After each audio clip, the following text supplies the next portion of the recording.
we want you to do? Well, we have to have a discussion about health care delivery systems in this state. It can't keep coming out of the general funds. We're giving tax dollars to the federal government, and we're not taking any tax dollars back. Now, since that time, I've reversed my vote. I've not supported any Medicaid expansion in the last few years. All of a sudden, I'm a good boy now. I'm back in the club. Well, I did it for reasons that were presented to me in committee. This committee did not hear from Senator Kintner. It heard from Senator Schnoor.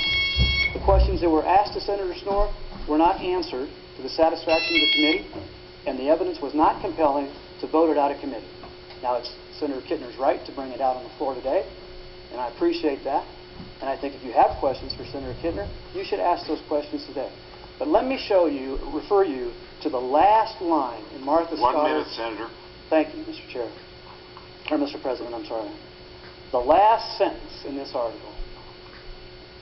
After Baumgart tears me apart for not doing what he wants me to do, he says, I'm going to be considered for censure at their January meeting. And oh, by the way, they're electing officers that day, too. And what are they going to do? It's going to be a secret ballot. He makes my point. If I was ever for changing this structure, thank the Douglas County Republican Party chair for changing my mind. And by the way, Brian, I didn't lie to you. I told you in no uncertain terms, you do your job, I'll do mine. And I will listen as a committee member and vote my heart. Thank you, colleagues.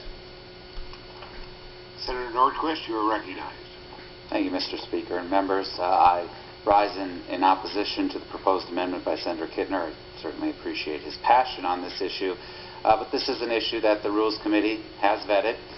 Rules Committee that represents this body, has representatives of each caucus, has I think a very thoughtful Rules Committee, and it was a unanimous decision not to move forward with this. And through our deliberations, we talked about two areas. First was the history, and I think Senator Krist did a fine job of reviewing that we had some people, some proponents testify that this has just been around since the early 70s. And before that, it was transparent. Well, that is not the case, as Senator Krist said. Before that, it was much less transparent. It was probably a smoky back room right over here where 3 people got together and said, these people are our committee chairs, and the body's going to go along with it. We see that same process right now in Capitol Hill when they do their caucus, secret caucus, and they elect their leadership, and then they do a formal vote on it, but the actual decision-making is in a back room and isn't in a transparent process. The second thing we talked about was what we have enshrined, previous legislatures have enshrined in state law when it comes to other legislative bodies in this state. Section 84-1413 in our Open Meetings Act for school boards, for other political subdivisions, municipalities, counties, it says the vote to elect leadership within a public body may be taken by secret ballot by the total number of votes for each candidate shall be recorded, but the total number of votes for each candidate shall be recorded in the minutes. And this has been around also since the 70s. We put this in our Open Meetings Act to say we think that civility in legislative bodies is important. That in a legislative body, you're not an executive, you're not calling all the shots. You have to work with everyone else in that legislative body to get things done. And if a school board or a city or a county wants to elect their leadership, and I know according to information we've gotten from the League of Municipalities and NACO and the School Boards Association, many of them do this by secret ballot to be able to protect those relationships so we can govern and legislate in a civil of a way as possible. I think the alternative is looking at what we have in Congress when we have a legislative body with no relationships and essentially no ability to get things done. So those were the points that we thought long and hard about before the Rules Committee. I know some people say we are responsible to our constituents, and there's no doubt we are.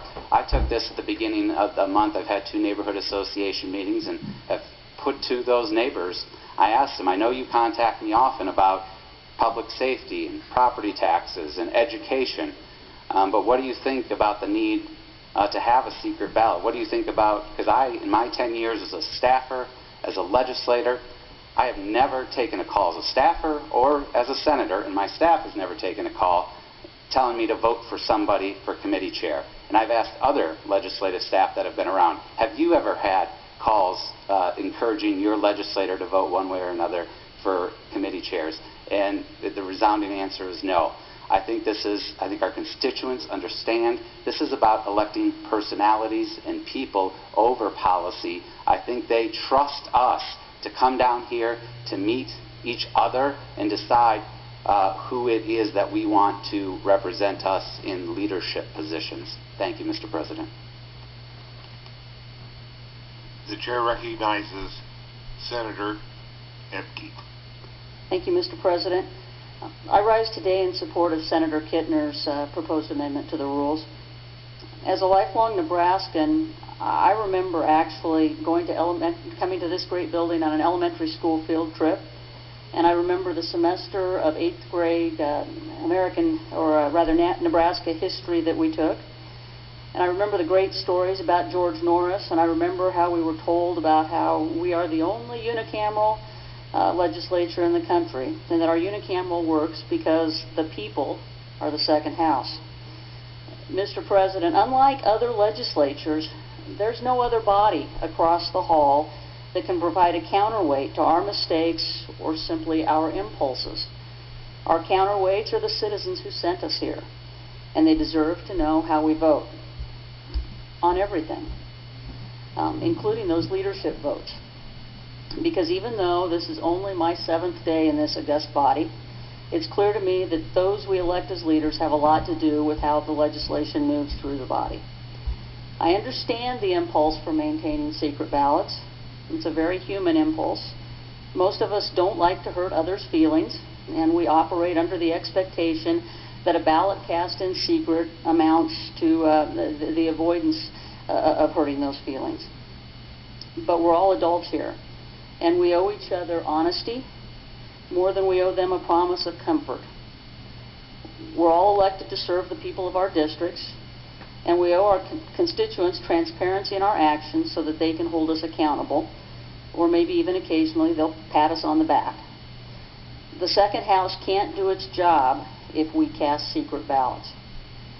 I ran on a promise of transparency. I told the voters in my district that I would post every vote on social media, and I did that before anybody was running against me. Whether I had a Republican or a Democrat running against me, that was part of the deal. I was going to be as transparent as possible. And I have posted all of those votes, including the leadership votes that I made last week on social media. I told voters that they might not always agree with my decisions, but that I'd listen to them, consider their positions, and tell them why I voted the way that I did. I have enough confidence in the people of the 32nd Legislative District to believe that they'll judge me fairly should I decide to run for re-election in 4 years. I hope that my colleagues trust their constituents as well and will vote to support the amendment and vote for more transparency. Thank you, Mr. President.